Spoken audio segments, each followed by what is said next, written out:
DK넷 라디오 오늘의 핫 이슈입니다. 최현주 보도국장 오늘 어떤 소식인가요?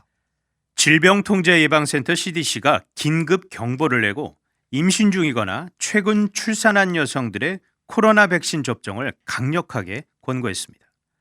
이어서 플로리다주가 바이든 행정부의 이민 정책에 반대하는 소송을 제기한 소식, 그리고 중국이 추진하고 있는 1대1로 계획이 많은 어려움에 부닥쳐 있다는 평가가 나왔는데 이 소식까지 함께 전하겠습니다. 네, 첫 번째 소식은 코로나 백신 관련 소식입니다. 어린이들을 대상으로 하는 백신 승인이 속도를 내고 있는 가운데 이젠 임산부들도 백신을 맞아야 한다 이런 권고를 보건당국이 했네요. 네, 질병통제예방센터 CDC가 9월 29일 긴급 경보를 내고 임산부들도 코로나 백신을 맞을 것을 당부했습니다. 긴급 경보라는 것은 CDC의 가장 강력한 권고 단계인데, 권고문은 현재 임신을 했거나 임신을 하려고 노력 중이거나 앞으로 임신할 수 있는 여성, 그리고 최근 출산을 해 모유 수유 중인 여성도 코로나 백신을 맞을 것을 강력하게 권고했습니다. 이 임산부들은 각종 약이나 주사를 조심할 수밖에 없잖아요. 그런데 코로나 백신은 안전하다는 겁니까?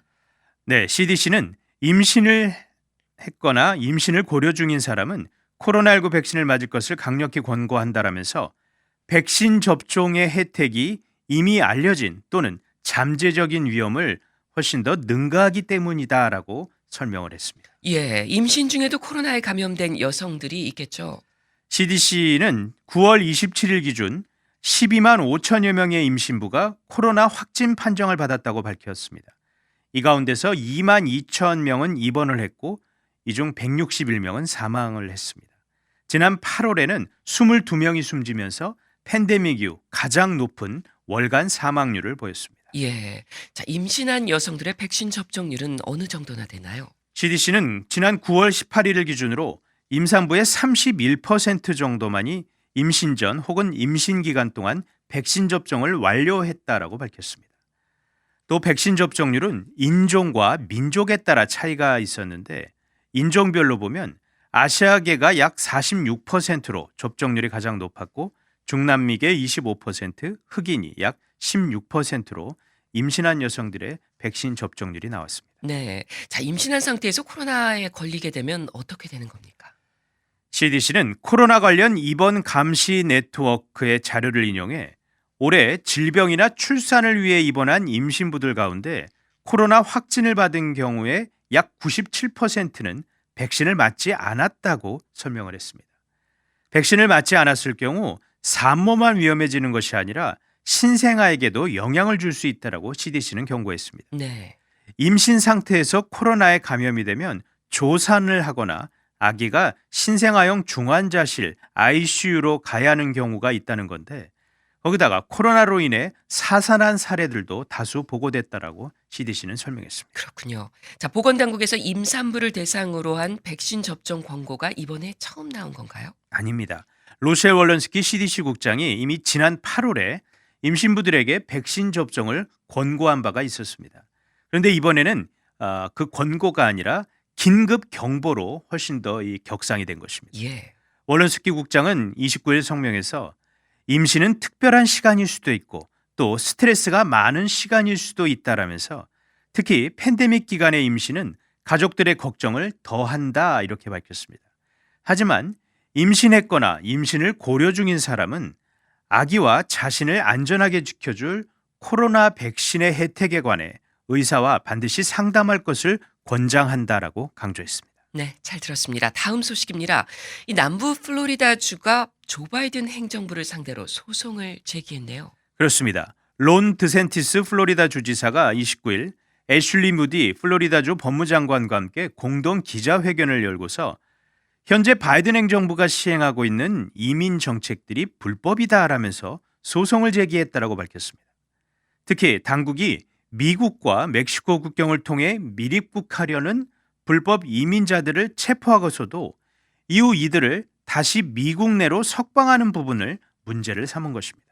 네, 이 디센티스 플로리다 주지사의 주장은 어떤 내용인가요? 드센티스 주지사는 연방정부가 불법 이민자들의 코로나 바이러스 관련 정보나 범죄 기록 등의 정보는 물론 얼마나 많은 불법 이민자가 들어와 정착을 했는지에 관한 내용을 어, 주와 공유하지 않고 그저 이들을 책임지라 이렇게만 하고 있다라고 주장을 합니다. 네. 그리고 이런 정책들로 인해 플로리다주가 보건 및 공공안전 비용을 떠맡고 있다라고 드센티스 주지사는 주장을 했습니다. 무디 플로리다주 법무장관은 뭐라고 말했나요?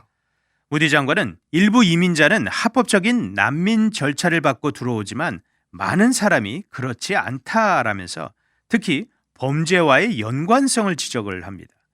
일부 불법 이민자는 현재 벌어지고 있는 국경 위기 상황을 악용해서 들어온 갱단 소속 인원이거나 마약 밀수꾼들이다 이런 주장입니다. 네. 무디 장관은 마약성 진통제의 일종인 펜타닐을 밀반입하려다가 국경에서 적발된 건수가 올해 특히 급증한 것이 이를 뒷받침한다라고 말했습니다. 예, 이 드센티스 주지사는 정부가 불법 이민자들이 미국 내로 무더기로 입국하는 것을 허용하고 있다 이렇게 주장을 했는데 이와 관련해서 최근 얼마나 많은 불법 이민자들이 입국했는지 집계된 통계가 있나요?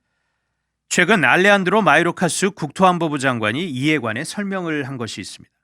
마요르카스 장관은 지난 26일 팍스뉴스와의 인터뷰에서 최근 IT에서 밀입국하려다가 붙잡힌 불법 이민자 가운데 12,400명이 미국 안에서 풀려났다라고 밝혔습니다. 이와 별도로 국경세관보호국 CBP가 지난 9월 15일에 발표한 자료를 보면 지난 8월 한 달 동안 미국과 멕시코 국경을 통해서 불법으로 미국에 들어오려다가 붙잡힌 인원이 20만 8,900여 명에 육박하는 것으로 집계가 됐습니다. 네, 이 드센티스 주지사가 소송을 제기한 것 외에 별도의 행정명령까지 발표를 했는데요. 어떤 내용입니까? 네, 드센티스 주지사는 이날 서명한 행정명령을 통해 남부 국경을 통해 플로리다주로 밀입국하려는 불법 이민자들을 수송하는 것이라고 합법적으로 볼 수 있는 비행기나 버스, 차량 등에 대해서 플로리다주 법 집행당국이 이를 붙잡을 수 있게 할 수 있도록 명령을 내렸습니다. 네. 또 플로리다주 기관들에게 플로리다에 들어온 불법 이민자들의 정보를 수집할 것을 더불어 법이 요구하지 않는 한 이들을 지원하는 자금 제공하지 말라 이렇게 명령을 했습니다. 네, 이에 대해서 백악관 어떤 입장인가요? 젠사키 백악관 대변인은 이들이 주장하는 것은 이민 문제를 해결하는데 장기적으로 지속 가능한 운영 또는 도덕적 접근 방식이 아니다 이렇게 비판을 합니다. 또 일각에서는 드센티스 주지사가 보수적인 유권자들의 지지를 얻기 위해 이민 문제를 이용을 하고 있다 이렇게 또 비판의 목소리도 나오고 있습니다. 네, 잘 들었습니다. 다음 소식입니다. 중국이 야심차게 추진하고 있는 1대1로 사업에 어려움이 직면했다 이런 평가가 나왔어요. 네, 미국 윌리엄 앤드 메리 대학 산하 연구소인 에이드 데이터가 최근 공개한 보고서에 담긴 내용입니다.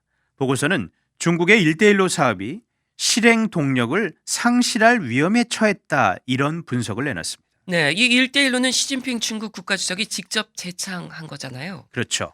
1대1로는 지난 2013년 시진핑 중국 국가주석이 제안을 해서 시작된 국가 전략입니다.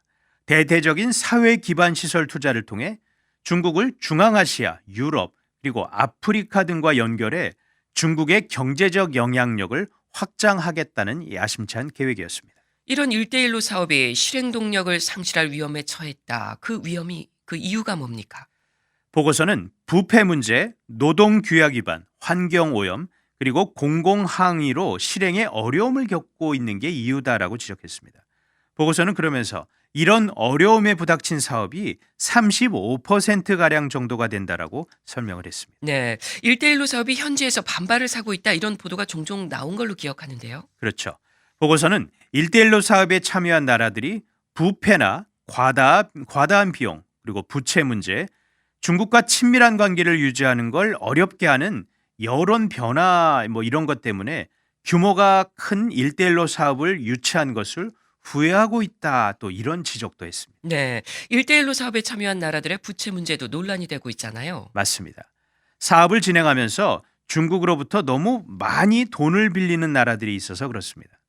에이드 데이터 보고서는 조사 대상 가운데 42개국이 중국에 진 빚이 자국의 국내 총생산 GDP의 10%가 넘었다 이런 구체적인 수치도 내놨습니다. 네, 상황이 이렇다면 연기되거나 취소되는 사업들도 꽤 많을 것 같은데요. 그렇습니다. 지난 2013년부터 2021년 사이에 말레이시아에서 약 120억 달러, 카자흐스탄에서 약 15억 달러, 그리고 볼리비아에서 10억 달러 이상 규모의 사업이 이미 취소가 됐습니다. 네. 보고서는 이 기간 많은 1대1로 사업이 이렇게 취소되거나 연기됐다라고 밝혔습니다.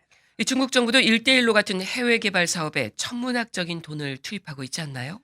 네, 보고서는 중국이 해외 개발 금융 명목으로 매년 850달러 이상을 지출했다라고 설명했는데 이는 미국의 배에 해당하는 그런 엄청난 규모입니다. 네, 이런 가운데 서구 진영에서도 이 중국의 1대1로에 대항하는 사업을 추진하고 있다고요? 그렇습니다. 먼저 유럽연합 EU가 추진하는 세계적으로 연결된 유럽, 글로벌 커넥티드 유럽 이런 계획이 있습니다. 이 계획은 사회 기반 시설에 대대적으로 투자를 해서 EU와 세계를 연결한다라는 것이 골자입니다. 그다음으로 주요 7개국 G7이 올해 더 나은 세계 재건, The Build Back Better World 이 출범에 합의를 한 바가 있었죠. 자, 이 사업은 전 지구적인 규모로 개발도사국 내 사회 기반 시설에 투자를 한다는 계획입니다.